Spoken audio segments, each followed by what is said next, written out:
بسم اللہ الرحمن الرحیم۔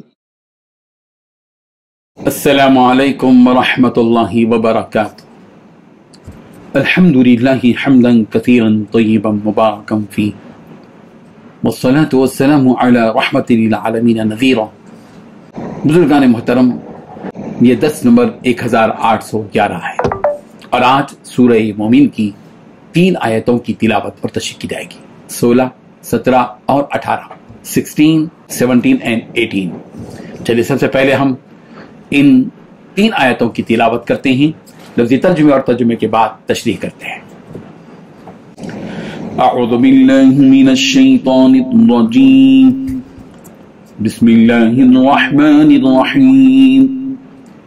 یوم هم بارزون لا يخفى على الله منهم شيء لمن الملك اليوم لله الواحد القهار اليوم تجزى كل نفس بما كسبت لا ظلم اليوم إن الله سريع الحساب وأنذرهم يوم الآزفة إذ القلوب لدى الحناجر كاظمين ما للظالمين من حميم ولا شفيع يطاع صدق اللہ العظیم۔ لفظی ترجمہ یوں ہیں، یوما جس دن ہم وہ بارزونا نکلیں گے، لا یخفا مخفی نہ ہوگی، علی اللہ اللہ پر، منہم ان میں سے شیئن کوئی چیز، لمن کس کے لیے ہے، الملک بادشاہی، الیوم آج کے دن، للہ اللہ ہی کے لیے، الواحدی جو ایک ہے، القہار بڑی طاقتوں والا۔ الیوم آج تجزا بدلہ دیا جائے گا، کل نفس ہر نفس کو، بما اس کے ساتھ جو کسبت اس نے کمایا، لا ظلم نہیں ہوگا کوئی ظلم، الیوم آج، انا بلا شبہ اللہ سریع الحساب جلد حساب لینے والا ہے۔ وانذرہم اور آپ ڈرائیں ان کو، یوم الآزفۃ قریب آنے والے دن سے، جب القلوب دل، لدا قریب آ رہے ہوں گے، الحناجر گلوں کے، کاظمین غم سے بھرے ہوئے، ما للظالمین نہیں ہوگا ظالموں کے لیے، من حمیم کوئی دوست، ولا شفیع اور نہ کوئی سفارشی، یطاع جس کی بات مانی جائے۔ ترجمہ یوں ہے، جس دن وہ سب کھل کر سامنے آ جائیں گے، اللہ سے ان کی کوئی چیز پوشیدہ نہیں ہوگی۔ کس کی بادشاہی ہے آج؟ جواب ایک ہی ہوگا، صرف اللہ کی جو واحد و قہار ہے۔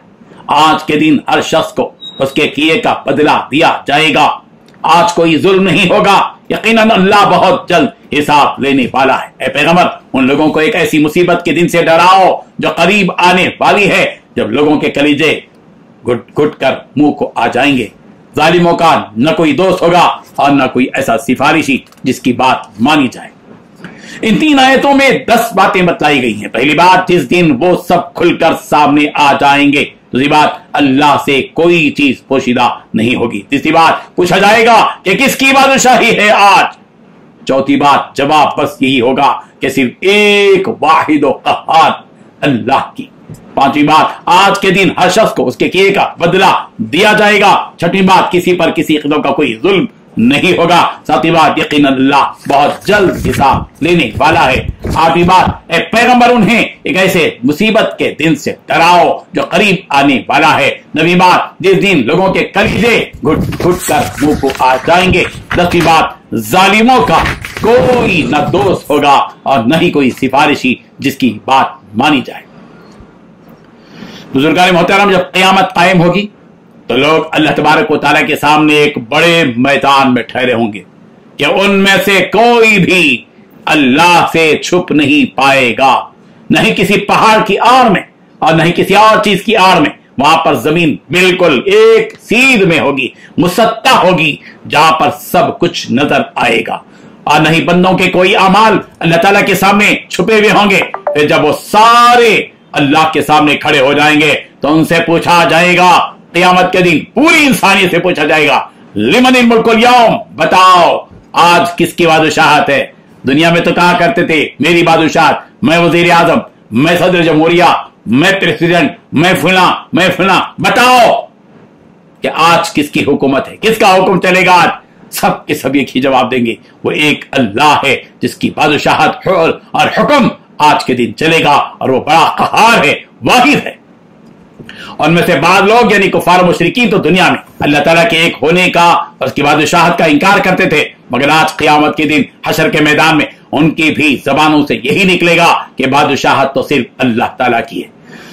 हज़रत इब्न मसऊद रज़ी अल्लाह अन्हु से मरवी है कि लोगों को चांदी की तरह ऐसी सफेद जमीन पर जमा किया जाएगा जिस पर अल्लाह की नाफरमानी न की गई हो। फिर एक पुकारने वाला पुकारेगा कि बोलो आज बादशाहत किसकी है, तो सब मोमिन और काफिर बंदे कहेंगे कि एक अल्लाह की। लेकिन मोमिनों की जबानों से यह जवाब खुशी और मजे से निकलेगा, मगर वही कुफ्फार के मुंह से यह जवाब नापसंदीदगी और शर्मिंदगी की हालत में निकलेगा।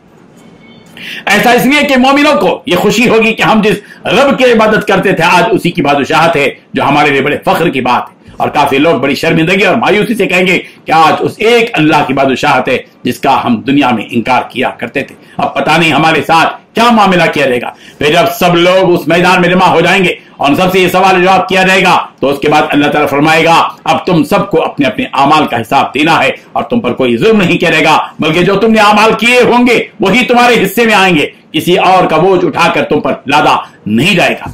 हज़रत अबू दर रज़ी अल्लाह अन्हु से मरवी है, रसूलुल्लाह सल्लल्लाहु अलैहि वसल्लम ने फरमाया कि अल्लाह ताला ने फरमाया मेरे बंदो, मैंने जुल्म को अपने लिए और तुम सबके लिए हराम किया है, लिहाजा तुम लोग कभी जुल्म न करना। अल्लाह ताला ने भी फरमाया कि मेरे बंदो, मैं ही तुम्हारे आमाल को तुम्हारे सामने पेश करूंगा, उसका पूरा बदला मैं दूंगा। तो जिसके हिस्से में खैर और भलाई आएगी तो उसे चाहिए कि अल्लाह ताला की तारीफ बयान करे, और जिसके हिस्से में उस भलाई के अलावा कोई और चीज आएगी यानी अजाब, तो फिर उसे चाहिए कि वो खुद अपने आप पर मलामत करे, इसलिए कि उसी के आमाल का नतीजा है। लिहाजा तुम सब अपने अपने आमाल का हिसाब देने के लिए तैयार हो जाओ, बहुत जल्द तुम सबको उसके लिए बुलाया जाएगा। बेशक अल्लाह ताला बहुत जल्द हिसाब लेने वाला है, इसमें किसी और किस्म की ताखीर नहीं होगी। सूरह क़मर की आयत नंबर 50 में है, वमा अमरुना इल्ला वाहिदतुन कलमहिम बिल बसर, हमारा हुक्म और फैसला करना तो बस इतनी देर में हो जाएगा जितनी देर में इंसान अपनी पलकें झपकता है। क़यामत के दिन की हवलनाकी के बारे में अल्लाह ताला ने अपने नबी से फरमाया, ए नबी आप उन मुशरिकीन को जिन्होंने सिर्फ मेरी इबादत करने से इंकार किया और मेरी इबादत में दूसरों को शरीक किया, उस मुसीबत से डराएं जो करीब आने वाली है, यानी क़यामत के दिन। उस दिन की हवलनाकी का यह आलम होगा कि उस दिन डर के मारे सबके कलीजे मुंह को आने लगेंगे। उस दिन जो मोमिन होंगे अल्लाह ताला अपनी रहमत से उन्हें तो बचा लेगा, मगर जो कुफ्फार और मुशरिकीन हैं जिन्होंने अल्लाह ताला की नाफरमानी की, शिर्क किया, अपने आप पर भी जुल्म किया, उन्हें कोई बचाने वाला नहीं होगा। वो बुत भी उन्हें उस दिन से बचा नहीं सकेंगे जिनके बारे में ये लोग कहा करते थे कि ये बुत हमें उस दिन अजाब से बचा लेंगे, मगर ऐसा कुछ नहीं होगा। वो सब उनका वहम था जो उनके कुछ काम ना आया, और न ही उन काफिरों के लिए कोई ऐसा शख्स होगा जो उनकी सिफारिश कर सके। याद आए काफिरों, अगर तुम उस दिन की जिल्लत से बचना चाहते हो तो ईमान ले आओ, वरना इसके अलावा और कोई रास्ता उससे बचने का नहीं है। अल्लाह ताला हम सबको इन आयात पर गौर करने की तौफीक अता फरमाए। आमीन व आखिरु दाअवाना अनिल हम्दुलिल्लाहि रब्बिल आलमीन।